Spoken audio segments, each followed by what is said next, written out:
Ce tableau que vous voyez est une projection réalisée par des experts en économie. Ils nous projettent le monde en 2050. Quelles seront les grandes puissances économiques en 2050? Nous sommes en 2020. Ces études ont commencé depuis quelques années et donc périodiquement on les actualise. Quand vous regardez ce tableau, vous allez voir la colonne de gauche en 2016, au plan économique, quand vous prenez en compte le PIB avec comme indicateur le PPP, la Chine détient donc la première puissance économique, si vous voulez, en termes, avec cet indicateur dont j'ai parlé. Et les États-Unis second, l'Inde troisième, et ainsi de suite. La France est dixième. Projetez-vous en 2050 sur la dernière colonne. Alors, vous remarquez que les États-Unis passent au troisième plan, derrière la Chine et l'Inde. Vous remarquerez que la France n'est même pas du top 10 en 2050. Vous remarquez aussi que le Mexique et l'Indonésie désormais entreraient au top 10 d'ici 2050. Ce sont des projections. Les grands décideurs du monde ont conscience de ces projections.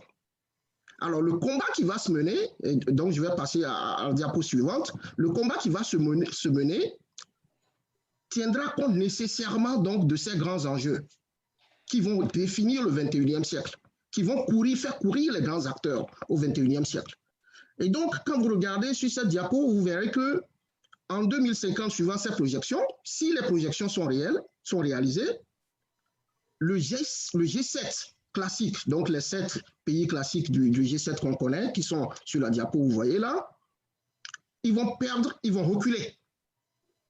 Et on va observer une montée en puissance de ce qu'on appelle le bloc des émergents, le E7.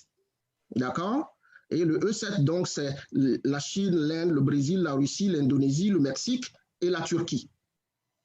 Et pour mieux comprendre ce que je suis en train de vous dire là, on va passer à la diapo suivante où vous verrez en fait comment est-ce que le pouvoir ou la montée en puissance du E7, donc des émergents, s'exprime.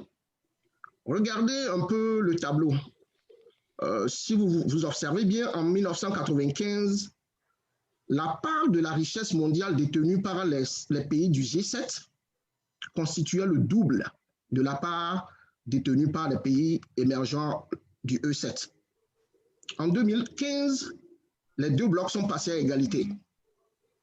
En 2040, donc dans 20 ans, la part de la richesse mondiale détenue par le G7 représentera que la moitié de la part de richesse mondiale détenue par les pays émergents, le E7. Passons à la diapo suivante. Alors, ce que ça veut dire que beaucoup de puissances économiques d'aujourd'hui vont perdre leur place, vont reculer, et de nouveaux pays vont commencer à émerger.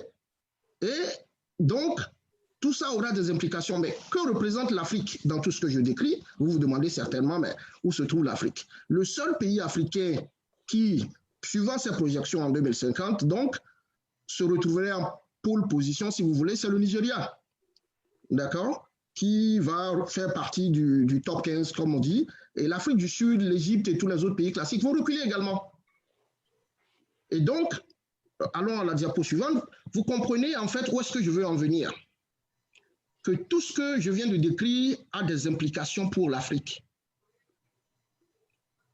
Tous les pays émergents, la Turquie, l'Indonésie, le Mexique et les autres dont j'ai parlé, la Chine et tout, ne vont pas arriver à réussir s'ils ne disposent pas des ressources naturelles qui leur permettront de faire avancer leur économie, telle que prévu. Les autres qui avaient de façon classique la même mise sur nous vont tenter par tous les moyens de protéger leurs acquis. Et donc, il va s'instituer une bataille des éléphants. C'est comme ça que je l'exprime. Nous allons faire face donc à cette bataille des éléphants, cette nouvelle bataille, je dis, des éléphants.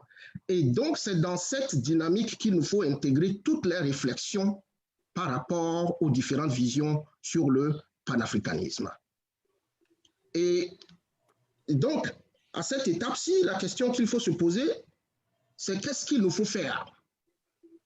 Qu'est-ce que l'Afrique peut faire pour essayer de s'en sortir, si vous voulez, pour essayer de ne pas être victime de cette bataille des éléphants.